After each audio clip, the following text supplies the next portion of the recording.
ഹണി റോസ് ഒരു പുതിയ കട ഉദ്ഘാടനം ചെയ്യാൻ പോകുന്നു എന്ന് അറിയിച്ചുകൊണ്ട് ഒരു പുതിയ വീഡിയോ പങ്കുവച്ചിരുന്നു. ആ വീഡിയോയുടെ താഴെ ബോബി ചെമ്മണ്ണൂർ അനുകൂലികൾ വിദ്വേഷ കമന്റുകൾ ഇടുകയാണ്. പാലക്കാട് ജില്ലയിലെ ഒലവക്കോട് പ്രവർത്തിക്കുന്ന ഒരു ഇലക്ട്രോണിക്സ് ഫർണിച്ചർ ആൻഡ് മൊബൈൽസിന്റെ നവീകരിച്ച ഷോറൂം ഉദ്ഘാടനത്തിന് താൻ എത്തുന്നു എന്ന് അറിയിച്ചുകൊണ്ട് ഹണി റോസ് ഒരു വീഡിയോ പങ്കുവച്ചിരുന്നു. ഇതിന് താഴെയാണ് വിദ്വേഷ കമന്റുകൾ നിറയുന്നത്. ആരും ഉദ്ഘാടനത്തിന് വരില്ല എന്നും ഒറ്റയ്ക്ക് ഉദ്ഘാടനം ചെയ്താൽ മതി എന്നുമാണ് പലരും കമന്റിൽ പറയുന്നത്. ആ കട അധികം വൈകാതെ പൂട്ടിപ്പോകും എന്നാണ് മറ്റൊരാളുടെ കമന്റ്. ഏതോ പാവത്തിന് ജയിലിൽ കിടക്കാൻ യോഗമുണ്ട്, ആ ഷോപ്പ് സമാധിയായി, അന്തസ്സുണ്ടെങ്കിൽ ആരും പോകരുത് എന്നിങ്ങനെ തുടരുന്നു കമന്റുകൾ. ആണത്തമുള്ള ഒരുത്തനും കാണില്ല നിന്റെ ഉദ്ഘാടനം കാണാൻ, അഥവാ ഉണ്ടേൽ അത് കൂവാൻ ആയിരിക്കും.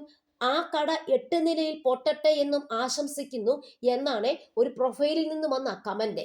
ജനങ്ങൾക്ക് ഉപകാരമുള്ള ബോബി സാറിനെ പോലുള്ളവർ നാടിന് ആവശ്യമാണ്. നാടിന് ഒരു ഉപകാരമില്ലാത്തവർ ഉദ്ഘാടനം ചെയ്യുന്ന വ്യവസായ സ്ഥാപനങ്ങൾ ബഹിഷ്കരിക്കുക. പാവങ്ങളെ സഹായിക്കാൻ മുന്നോട്ട് വരുന്നത് ഇവളല്ല, ബോബിയാണ്. അപ്പോൾ ഈ കടയുടെ കാര്യം ഒരു തീരുമാനം ആയി. ആരും പോകാതിരിക്കരുത്, പക്ഷെ അവിടുത്തെ സാധനം വാങ്ങരുത് എന്നാണ് മറ്റു ചിലർ കമന്റ് ചെയ്തിരിക്കുന്നത്. അതേസമയം ഹൈക്കോടതിയിൽ നിന്നും രൂക്ഷ വിമർശനം ഏറ്റുവാങ്ങിയ ശേഷമാണ് ബോബി ചെമ്മണ്ണൂരിന് ജാമ്യം ലഭിച്ചത്. സമാനമായ കേസുകളിൽ ഉൾപ്പെടരുതെന്നും ജാമ്യവ്യവസ്ഥകൾ ലംഘിച്ചാൽ മജിസ്ട്രേറ്റ് കോടതിക്ക് ഇടപെടാമെന്നടക്കമുള്ള ഉപാധികളോടെയാണ് ഹൈക്കോടതി ജാമ്യം അനുവദിച്ചത്. അന്വേഷണ ഉദ്യോഗസ്ഥൻ ആവശ്യപ്പെടുമ്പോഴൊക്കെ ഹാജരാകണമെന്നും അന്വേഷണവുമായി പൂർണ്ണമായി സഹകരിക്കണമെന്നും ഹൈക്കോടതി ആവശ്യപ്പെട്ടിട്ടുണ്ട്.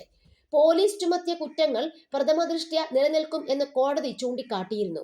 ജാമ്യം ലഭിച്ചതിന് ശേഷവും പുറത്തിറങ്ങാൻ വിസമ്മതിച്ച ബോബിക്കെതിരെ കർശന വിമർശനമാണ് കോടതി ഉയർത്തിയത്.